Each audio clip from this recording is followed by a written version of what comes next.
So hey guys, welcome back to the channel. तो आज की इस ये इंट्रो सही नहीं था ना। So hey guys, welcome back to the channel. तो आज की इस वीडियो में हम बात करने वाले हैं मेरी जर्नी के बारे में, ठीक है।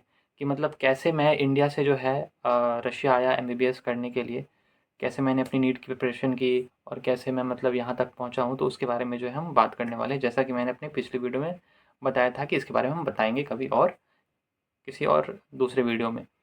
तो अगर आपने इससे पहले वाली मेरी वीडियो नहीं देखी जिसमें मैंने अपनी मिस्टेक्स बताई हैं कि मुझे अपनी ऐसी कौन-कौन सी मिस्टेक्स लगती है जिसके कारण मेरा नीट में इंडिया के अंदर जो है गवर्नमेंट मेडिकल कॉलेज में सिलेक्शन नहीं हो पाया, तो आप जाके देख सकते हैं। डिस्क्रिप्शन बॉक्स में मैं लिंक जो है डाल दूँगा, क्योंकि वो वीडियो और ये वीडियो जो है ना थोड़ी बहुत रिलेट करेंगी।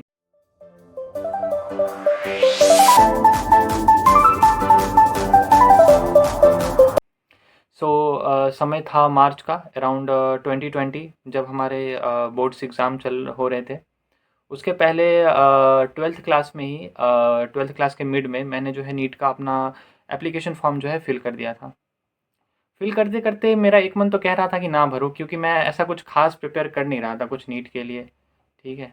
लेकिन मेरा दूसरा मन फिर वो भी कह रहा था कि यार कोई ना, भर दे, कम से कम वो एमआर का फील ही आ जाएगा। नीट एग्ज़ाम हॉल कैसा होता है, वो एग्ज़ाम का वो जो फील होता है ना वही आ जाएगा तुझे, मज़ा आएगा, कर दे।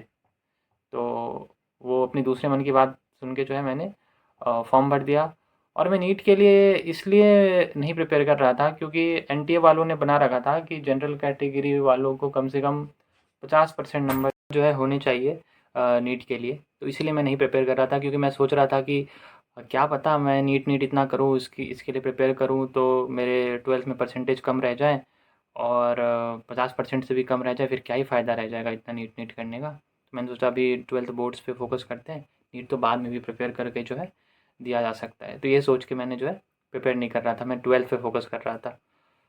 फिर उसके बाद आता है मार्च का समय, कोविड का समय था 2020 में। तो हमारी एक एग्ज़ाम जो है मेरी कैंसिल हो गई थी, बाकी सारा दिया था मैंने, ठीक है। और वो एग्ज़ाम इतना ईज़ी एग्ज़ाम, ठीक है, उसमें वो स्कोरिंग था और वो उन्होंने कैंसिल करवा दी। लास्ट एग्ज़ाम था हिंदी का, मुझे याद है। सो वो बस कैंसिल हुआ था कोविड के कारण, बाकी सारा जो है एग्ज़ाम हमारा हुआ था। उसके बाद फिर अब बोर्ड एग्ज़ाम के तुरंत बाद कौन पढ़ता है भाई, तो फिर मैं एकदम चिल मोड में आ गया, एकदम 10-15 दिन आराम से बस कुछ नहीं करता था। मैंने सोचा कि अपने आप को रिवॉर्ड देना चाहिए, तो सिर्फ सुबह लेट से उठता था, फिर कुछ नहीं, थोड़ा बहुत बातें-वातें करता था अपने लोकल्स जो थे उनसे, ठीक है।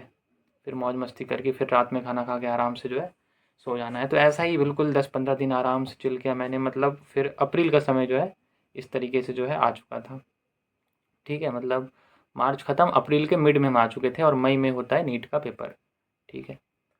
तो फिर मेरे पास 10-15 दिन समय बच रहे थे, ठीक है, नीट के एग्ज़ाम से पहले। तो मैंने सोचा यार अब जब फॉर्म भर ही दिया है, ठीक है, अब जब पाप कर ही दिया है तो क्यों ना थोड़ा बहुत कोशिश की जाए, पढ़ के कम से कम क्वालिफाई कर लेते हैं, अपने मन को भी अच्छा लगेगा, ठीक है। वैसे दिमाग में एक बैक प्लान तो था ही कि भाई ड्रॉप तो लेना ही है, एक साल प्रिपेयर अच्छे से करना ही है।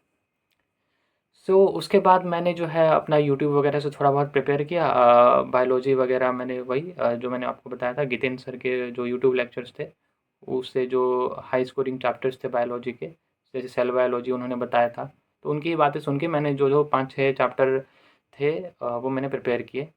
और वो सारे ऐसे थे कि वो सारे 150 नंबर का क्वेश्चन तो कम से कम दे के जाते हैं एग्ज़ाम में। और मैंने यही सोचा था कि भाई 150 नंबर का ही बस अटेंड करना है, क्योंकि रिस्क नहीं लेना है, क्योंकि अगर मैं ज़्यादा अटेंड कर दूंगा तो क्या पता वो नेगेटिव होते होते मेरा मार्क्स बहुत कम हो जाए, नेगेटिव आ जाए। और इससे पहले मैंने एनालाइज़ किया था कि 2019 में जो क्वालिफाइंग मार्क्स था वो था 134। मैंने सोचा ज़्यादा से ज़्यादा बढ़ जाएगा, कितना ही बढ़ जाएगा, 138 हो जाएगा, 140 हो जाएगा, तो मैं 150 नंबर का अटेंड करके आता हूँ, बिल्कुल श्योर शॉट जितना मुझे आता है उतना ही अटेंड करूँगा और वो करते करते ज़्यादा से ज़्यादा 140 पहुँचेगा। ऐसा मेरी थिंकिंग थी कि एक क्वेश्चन भी तुक्का नहीं लगाना है, ठीक है, बिल्कुल जिसमें श्योर शॉट हो उसी को अटेंड करना है और 150 नंबर का ही अटेंड करना है, क्योंकि अपन को बस करना है क्वालिफाई।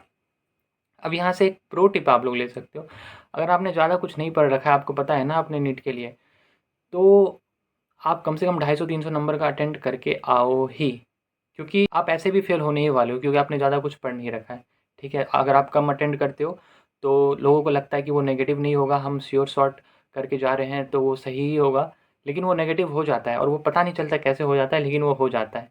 ठीक है, तो आप ज़्यादा से ज़्यादा अटेंड करने की कोशिश करो, तो वो नेगेटिव होते होते जो है आपका 150 नंबर बन जाएगा। ऐसे ही मेरे एक दोस्त ने किया था, वो भी मेरे ही जितना पढ़ा था, शुभम नाम है उसका। और वो अभी तो खैर मेडिकल फील्ड से हट गया है, कोलकाता में एक कंपनी है द टैलेंट सेलर के नाम से, तो वो अभी चला रहा है, वो और उनके फ्रेंड मिलके, तो आप चेकआउट कर सकते हो। सो तो वो उसने भी मेरी जितना जो है पढ़ रखा था, लेकिन उसके जो है नीट में जो है ना, वो क्वालिफाई कर गया और मैं नहीं किया। क्यों? क्योंकि उसने ज़्यादा क्वेश्चन अटेंड किए थे। तो एक प्रो टिप ले लो, अगर आपने ज़्यादा कुछ नहीं भर के रखा, फिर भी कम से कम 250-300 नंबर का अटेंड करना, तब वो नेगेटिव होते होते जो है क्वालिफाइंग मार्क्स तक पहुंच जाएगा। और आपने पढ़ रखा है तो बहुत ही ज़्यादा अच्छी बात है। अब इसके बाद आता है कहानी में ट्विस्ट। नीट एग्ज़ाम के 2-4 दिन बाद मैंने अपने पेपर्स मिलाए कि भाई देख लेते हैं कि कितना नंबर बन रहे हैं हमारे। पास तो हो ही गया होऊंगा, उतना तो कर ही दिया है कम से कम अटेंड। तो मैंने अपने नंबर देखे, तो वो जो मैच किया मैंने, जो आती है ना यूट्यूब वगैरह पे, काफ़ी टीचर्स वगैरह भी आंसर्स बताते रहते हैं, ठीक है। मतलब मैच किया मैंने कि मैंने जो आंसर लिखा है वो सही लिखा है कि नहीं। तो उससे मेरे नेगेटिव हो गए, आंसर जो है वो बन गए क्वालिफाइंग मार्क्स 124। क्वालिफाइंग मार्क्स क्या, मार्क्स जो है मेरे बन गए 124। तो उसी समय ये तो मुझे लग ही चुका था कि भाई क्वालिफाई तो किसी भी हालत में इस साल नहीं कर रहा हूँ मैं। मेरी कुछ अगर बहुत ही ज़्यादा अच्छी किस्मत हो जाए, तो वो क्वालिफाइंग मार्क्स 120 हो जाए, 118 हो जाए, तब जाके क्वालिफाई करूँगा, ऐसे तो नहीं कर रहा हूँ।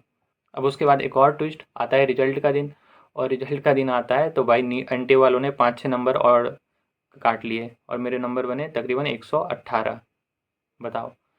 तो और उस साल जो था, उसी साल का क्वालिफाइंग मार्क्स काफ़ी हाईएस्ट चला गया था, 147, 147। बोला भाई ये क्या हो रहा है, बीटी क्यों इतनी हो रही है। सो ये तो पहले से ही पता लग गया था मुझे मैच करते वक्त कि क्वालिफाई नहीं हो रहा हूँ इस साल में। लेकिन पता नहीं तब मुझे उदासी उदासी नहीं है, मैं सैड नहीं फील कर रहा था। बट जिस दिन रिजल्ट आया भाई, आंखों से इतने आंसू निकलने लगे, इतना सैड हो गया मैं कि यार क्या ही हो गया मेरे को। I was feeling like a bad kid. मैंने अपने मम्मी पापा के सारे पैसे बर्बाद कर दिए, ठीक है, उनकी सारी उम्मीदों पे पानी फेर दिया। पता नहीं ऐसा थिंकिंग क्यों आ रहा था मुझे, क्योंकि पता तो मुझे पहले से ही था भाई कि मैं क्वालिफाई नहीं कर रहा हूँ। हिपोक्रेसी की भी सीमा होती है।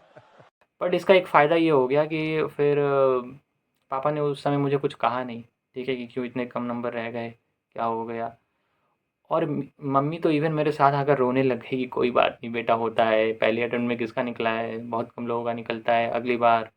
ठीक है। अब इसके बाद मेरे साथ क्या हुआ, अपने ड्रॉप ईयर में कैसे प्रिपरेशन की मैंने, कहाँ से की, क्या सोचा मैंने, और कैसे मैं यहाँ तक आया रशिया के अंदर, उसके लिए आपको नेक्स्ट वीडियो देखनी पड़ेगी। तब तक के लिए ओके, बाय।